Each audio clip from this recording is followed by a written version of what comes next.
All right, guys, it looks like we got to do one more of these. I should be back to class by Thursday. Just waiting one more day, mostly to make sure that I'm not contagious anymore, so I don't pass this on to you guys, but also to kind of recoup a little bit. I'm starting to feel better, but I'm still pretty rough. Not coughing or sniffling as much today, so hopefully you guys don't have to hear that as I lecture, but the more I talk, the worse it gets, so we will find out. So just like yesterday, you're going to go through, just listen to the video, take notes as you usually would. Remember, you could pause, go back, do whatever you need to at any time. There's only going to be one of these today, just because that's how it's going to work out. So we got about 7 slides on this one, and you'll be good to go after that. So last time we had finished talking about Hobbes and Locke, which are two of our really big Enlightenment philosophers. And then hopefully, assuming the sub did everything right, you then got the primary sources where you read some stuff from Montesquieu and Rousseau. So we're going to start with those two guys as kind of our bridge here, look at a few more, and then I'll tell you the assignment you're going to work on today, and then we'll leave you to it. So starting out with Montesquieu, this guy is very much our structure of government person. If you think about how American government works, and I know that some of you guys might not be too up on that because you haven't taken a government class yet, and that's fine, but think about what you know about American government, and as I'm going through this, identify which parts apply to what we do, and then at the end, I'll kind of compare and we could go over that. So again, Montesquieu, structure of government guy. So he's really focused on when you structure the government, how do you do so in a way that controls or limits the power of that government? Because much like John Locke, he's really concerned with the idea of a government that is too powerful. Obviously, the government needs some power to do its job, but he doesn't want them to have so much power that they can do whatever they want. What he comes up with is a kind of a multi-tiered plan. At its base, he says we have to separate power. Sorry.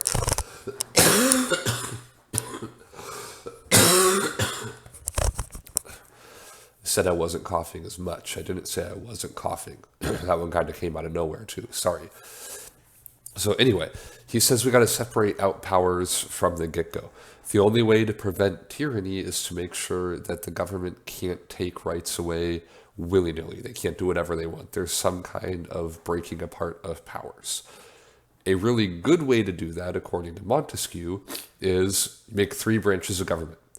So you got the legislative, they're the ones that are going to make the laws. You got the executive, they're the ones that are going to enforce the laws. And you got the judicial branch, they are the ones that are going to interpret the laws.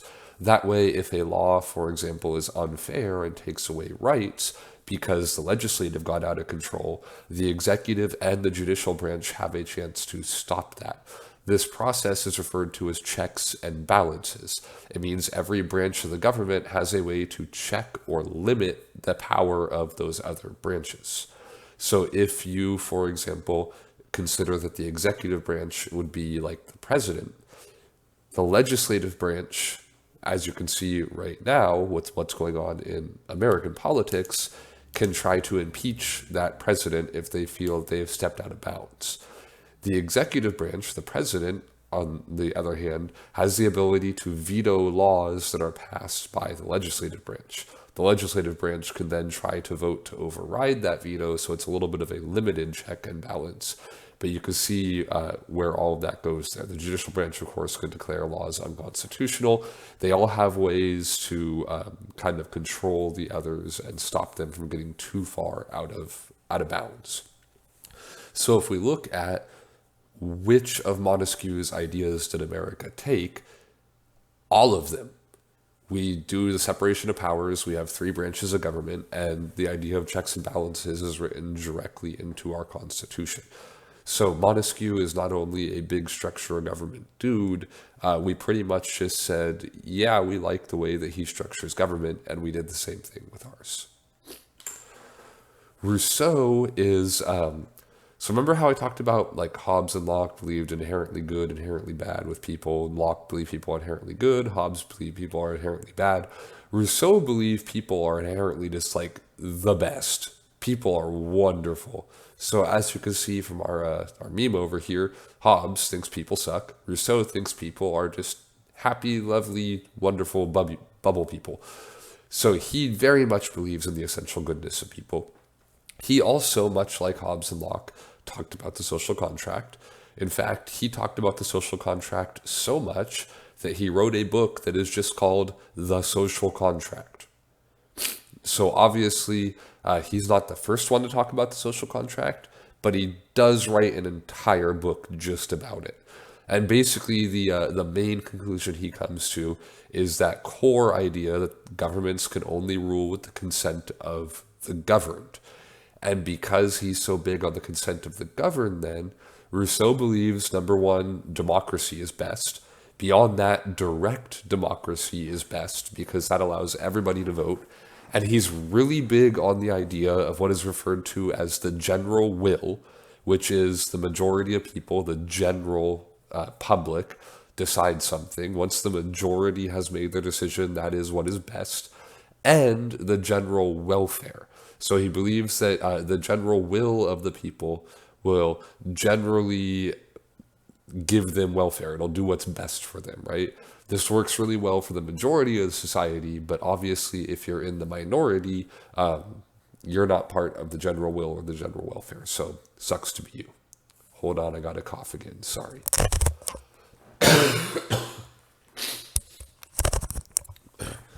So it looks like I got a little bit ahead of myself here because it says also talk about the general will. So whatever the majority of people want should become law. Again, this is done in the mindset of general welfare. It's not just whatever we want, it's whatever we want that does the most for the largest amount of people. And that's why Rousseau says direct democracy is good, because in theory, in a direct democracy, you don't need any enforcement measure to make sure this is happening. If you let the majority of people make the decisions, they will pick what is best for the majority of the people, according to Rousseau. He does also believe, much like Locke, but to a much greater extent, in revolution. So Locke says if the government is not doing its job, if it's not protecting your rights, you have the right to rebel. Rousseau just says, hey, if you don't like the current government, if you feel like they're not following the general will, just rebel, just go for it, do it. So Rousseau is kind of like a Locke turned up to max. Obviously, we don't take as many of Rousseau's ideas because America's not a direct democracy. And although we do think about the general welfare, that's not necessarily what runs our government. So next up is a guy that you guys haven't looked at yet. His name is Voltaire, and he is basically our First Amendment. If you think to what's in the First Amendment of the Constitution, the Bill of Rights for America, you get freedom of speech, freedom of expression, freedom of the press. Well, Voltaire was a huge supporter of free speech, freedom of religion, that's also part of that First Amendment, separation of church and state, that's part of it. So the idea of the freedoms of people to make their own decisions is a really big thing for Voltaire. He is an even better example of practicing what you preach than Locke is. Because remember, Locke also talked about religious toleration, but he hated Catholics, and he is kind of a little bit inconsistent on that. Voltaire was actually pretty religious, but he looked at religion in the government and he said, hey, this is way too powerful. We need to separate this out. We also need to make sure that people that have different beliefs, or maybe people that don't believe, because during the Enlightenment, you started to get these people that didn't necessarily believe in Christianity or any other form like Catholicism, for example. So he didn't want those people to be persecuted. He didn't want them to suffer because of their beliefs. So he is going to be pushing a lot for those rights. And actually, Rousseau, the guy we just talked about, did say directly that he was very influenced by Voltaire, especially in terms of the ideas like equality and freedoms and stuff like that. So our First Amendment, basically all Voltaire. Then we get something that's kind of unusual at this time period in history. We have a female philosopher. There's not that many women that are going to have the opportunity to speak up during this time period in the realm of philosophy because it's generally connected to education. And at this time period, not only were women generally not given the ability to be educated, many places actually outright did not allow women to be educated. So having a woman like educated and able to participate in this field is a little bit unique, but it is also notable in terms of what she's talking about and like set up for the future. So obviously, Wollstonecraft is going to focus a lot on gender equality, especially in, surprise, education. She makes the argument, very convincingly, that if women want to better their position in society, and they do, they need an education. Without an education, they will constantly be relegated to a separate sphere. The idea that they're not educated or not able to have an opinion is going to be used to justify not giving them any power in society. So Wollstonecraft says we need to have access to education for women. On that same note, education for both men and women should be focused on the use of reason. It should not be focused on religion, which is what it had been focused on for a very long time in European history. So she's pushing not just for gender equality in education, but also a refocusing on the way that education should work. She then argues that if women are educated, they should also then, logically, be allowed to participate in politics and participate equally in the workforce and participate in society. Unfortunately, she does get she gets very ignored by society at this time period. But again, her points and her values are going to lay the groundwork for things in the future, which is kind of, what history is all about. Finally, our last dude, Beccaria. Beccaria is also a rights guy. So Voltaire was our First Amendment rights. Beccaria is our rights of the accused guy. Obviously, by the way, all these philosophers talked about a lot of things, and we'd have a much longer PowerPoint if we talked about everything they talked about. I'm just talking about the main stuff that matters for us, for democracy, for America, for modern society. So in that case with Beccaria, it's the rights of the accused. So he had issue with a few big things. Number one, he didn't like torture. That's a good thing not to like, I guess. I will hop on that bandwagon and say that torture does not seem all that fun. So Beccaria says that we should end it. We shouldn't torture prisoners anymore. Maybe, there's a possibility they deserve it. Like, if you catch somebody who, murdered a baby, I could see the desire to torture that person. But what if you're wrong? What if you're positive this person murdered that baby? And you torture them to death and you feel very justified in doing it because they killed a baby. And then you find out 3 years later, somebody else confesses, produces the murder weapon. It turns out they actually killed that baby. You just tortured an innocent person to death. And that happens not the torturing part, but an innocent person being found guilty in court happens way more often than you might be comfortable knowing. So Beccaria's argument is torture is not justified in any way, shape, or form, even if the person is guilty. But even if you want to say, guilty justifies it, you might be torturing an innocent person and then you find out later. So torture, we shouldn't do it. On top of that, he says we should have the right to a speedy trial. Back in the day, if you got arrested, they could just hold you in prison indefinitely and just never give you a chance to go to trial. So it wouldn't matter if you were innocent or not, because if you don't get a trial, how are you going to prove that you are innocent? You're just stuck sitting in prison knowing you're innocent, and they might know you're innocent too, which is why they're not going to give you a trial. So Beccaria says if you are accused of a crime, you need to get a trial in a timely manner. That doesn't mean you're going to have a trial tomorrow, but it does mean that there has to be progress being made, and you need to have your chance in court to defend yourself. He finally says we shouldn't have capital punishment. We shouldn't have the death penalty. So even if you find somebody guilty of murder or something, we should not kill them as a part of the legal system. And partially, again, that's because what if they're innocent? But Beccaria even argues beyond that, even if we know they're guilty, we still shouldn't do death penalty. So of those three, America does pick up two of those. We do not allow torture, and we do have the right to a speedy trial as one of our Bill of Rights. The death penalty, some states have abolished that, some states still have it, so we're kind of split down the middle on that part of his ideology. So Beccaria goes on to say a few more things. He does say that punishment should be equal regardless of who commits the crime. So if the president commits a crime or if a random homeless person commits the crime, doesn't matter the vast gap in social status they should have the exact same punishment.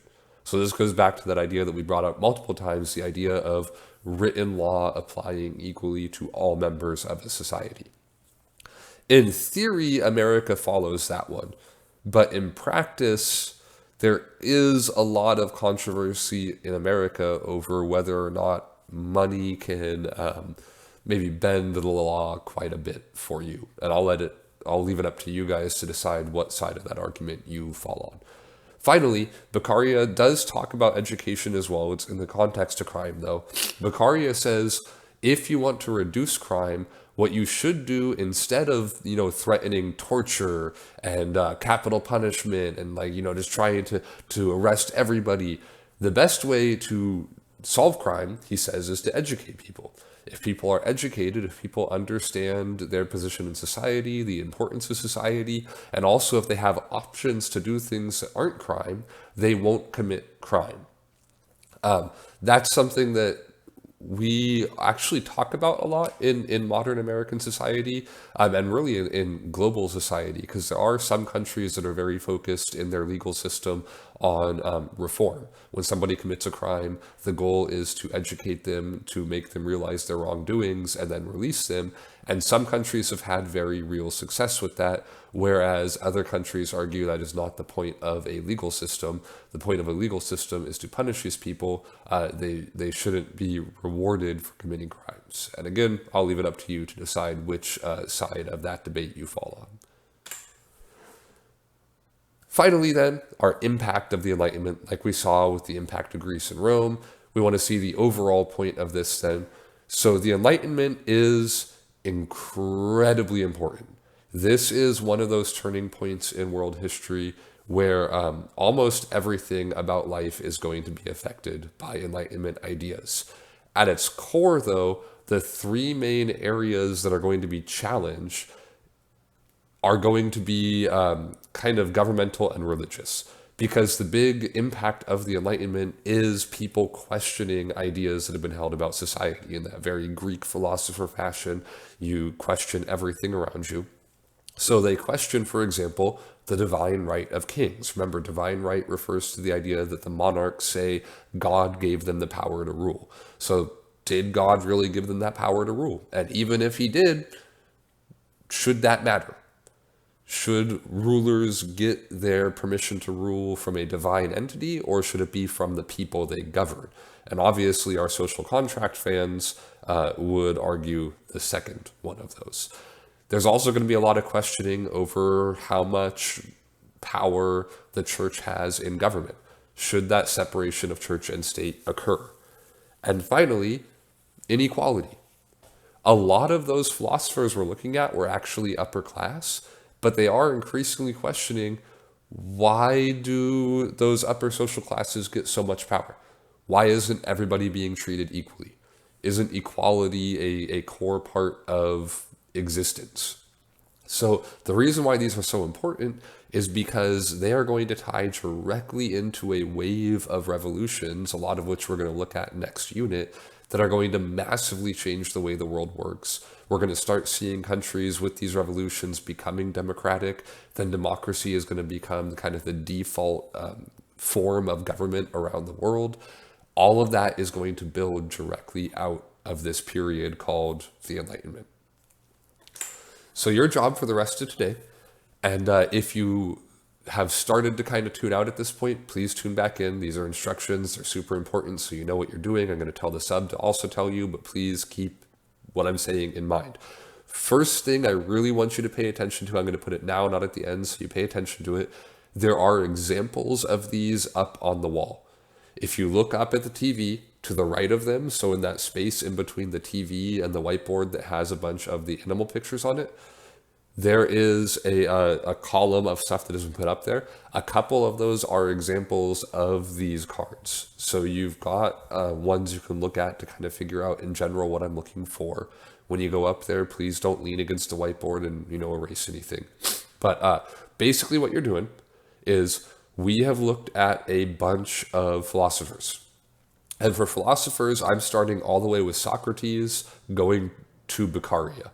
So you guys have, I guess it would be a good 9 or so, maybe 8 or 9 to choose from, because you got Socrates, Plato, Aristotle, Hobbes, Locke, Montesquieu, Rousseau, Voltaire, Wollstonecraft, and Beccaria.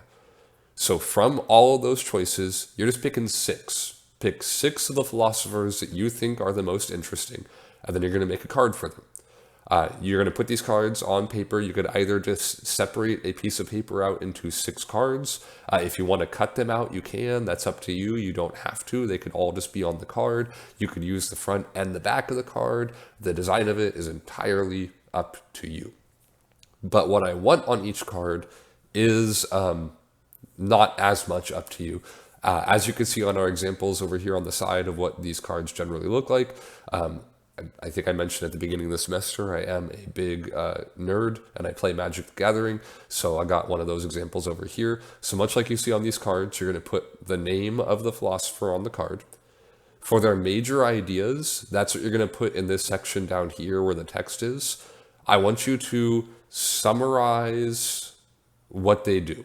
And you have 2 options for this one.